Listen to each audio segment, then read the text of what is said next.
सास बहू का रिश्ता। निधि और उसकी सास के बीच हमेशा किसी न किसी बात पर अनबन छिड़ी ही रहती है, जिसके चलते दोनों कभी एक दूसरे को समझने और प्यार करने की कोशिश तक नहीं करती। अरे मेरे तो भाग ही फुट गए जो ऐसी बहू मिली। हाय, मेरी तो जिंदगी बर्बाद हो गई। भगवान, या तो अच्छी सास दे देता या फिर गूंगी। इन्हें मेरे सिर बिठाकर कौन से जन्म का बदला ले रहे हैं भगवान। क्या बोली? वही जो आपने सुना। इतनी बड़ी हो गई कि सास से जुबान लड़ाती है।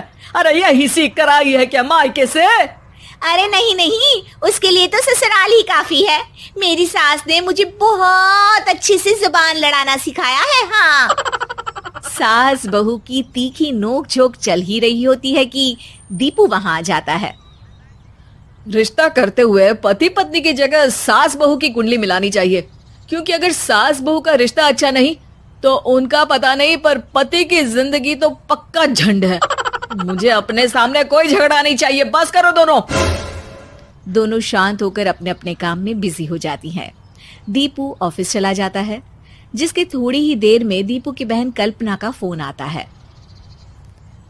अरे कैसी है रे बेटा? ससुराल में सब बढ़िया है ना? कोई तुझे परेशान तो नहीं करता? सास की बात सुनकर पास खड़ी निधि हंसकर कहती है, अरे वाह रे ऊपर वाले, खुद बहू को शांति से सांस भी नहीं लेने देती और बेटी से पूछ रही है कोई परेशान तो नहीं करता। अरे मेरी बेटी तुम्हारी तरह नाकारा और बदतमीज नहीं है, इसलिए उससे पूछना बनता है। तो उनकी सास भी आपकी तरह नहीं होगी, इसीलिए उन्होंने कुछ बोला नहीं। और इसी के साथ एक बार फिर दोनों सास बहू के बीच तानों का युद्ध शुरू हो जाता है।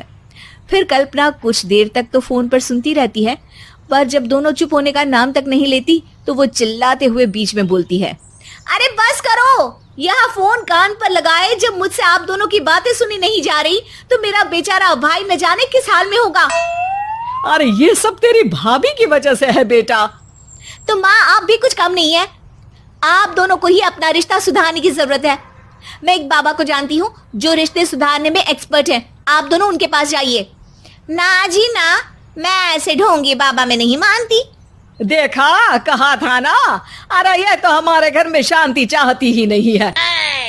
भाभी, एक बार ट्राई करके तो देख लो। इस पर निधि मान जाती है और अगले ही दिन दीपू के ऑफिस जाने के बाद दोनों बाबा के पास पहुंच जाती हैं। सास बहू के बीच रिश्ता कुछ ज्यादा खास नहीं है।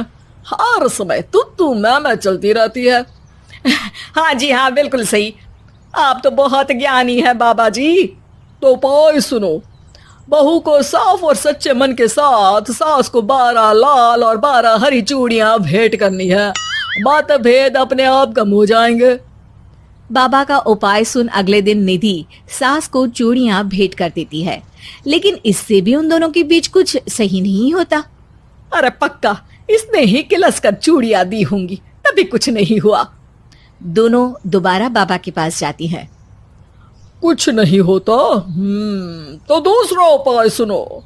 सुबह सूरज निकलने से पहले ही घर की सफाई कर सारा कूड़ा घर से बाहर कर ठंडे पानी से स्नान करना है। इससे दोनों के बीच रिश्ते अच्छे हो जाएंगे। अरे इतनी जल्दी मम्मी जी ही उठ सकती हैं? ये आपको ही करना पड़ेगा। मैं अकेली तो लड़ाइयाँ नहीं करती ना। बाबा का उपाय मानते हुए अगली सुबह से सास जल्दी उठ सूरज निकलने से पहले घर की सफाई कर ठंडे पानी से नहाने लगती है। ये सब कुछ दिन तक चलता है, जिससे अभी भी दोनों के रिश्ते तो नहीं सुधरते, पर सास की तबीयत खराब होने लगती है। अब लगता है आपने मन से काम नहीं किया होगा, तभी तो रिश्ता वैसा का वैसा पड़ा है और तबीयत खराब हो गई। अरे सही कहती थी तुम। कल मुहा ढोंगी बाबा। देर आए पर दुरुस्त आए। चलो आराम करो अब निधि बाकी काम छोड़ सास की सेवा करने लगती है।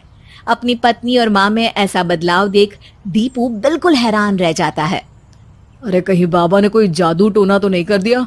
मेरी माँ और पत्नी इतना घुल मिल कर तो नहीं रहती। ओहो, सरकाज़म। बस बस, अब जाओ और अपना काम खुद कर लो, मुझे मम्मी जी का ख्याल रखना है। निधि की बात सुन हैरान दीपू बस उन्हें देखता रह जाता है और निधि सास का ध्यान रखने में लगी रहती है। इसी तरह दिन बीतते हैं और निधि आधे से ज्यादा समय सास के साथ बिताने लगती है, जिस वजह से उन दोनों का रिश्ता पहले से अच्छा होने लगता है और वो एक दूसरे को समझने लगती है। बहू, मैं सोचती हूँ एक बार उसे ढोंगी बाबा के पास जाना चाहिए, उसे सबक सिखाने के लिए। अरे पर मम्मी जी, उसकी क्या जरूरत है, हमारे घर में सब ठीक है, फिर वो कुछ भी करे, हमें उससे क्या। दोनों के बीच ये बात हो ही रही होती है कि तभी बाबा कल्पना के साथ उनके घर आ जाते हैं। माँ, बाबा आप दोनों से मिलना चाहते थे, इसलिए मैं उन्हें यहाँ ले आई। अरे पर हमें इस ढोंगी बाबा से नहीं मिलना। हाँ, मेरी बहू बिल्कुल सही कह रही है। जो कुछ समय पहले एक दूसरे को मारने को चलती थी, आज एक ही लय में बात कर रही है। आपको अपने रिश्ते के लिए किसी बाबा के नहीं, अपने आप की जरूरत होती है। रिश्ता सुधारने के लिए जरूरी है कि सास बहू को अपनी बेटी और बहू सास को अपनी माँ जैसा समझे और प्यार दे। उपाय तो बस एक तरीका है लोगों को समझाने का कि असली उपाय उनके पास ही है, आपको बस उन्हें समझना है।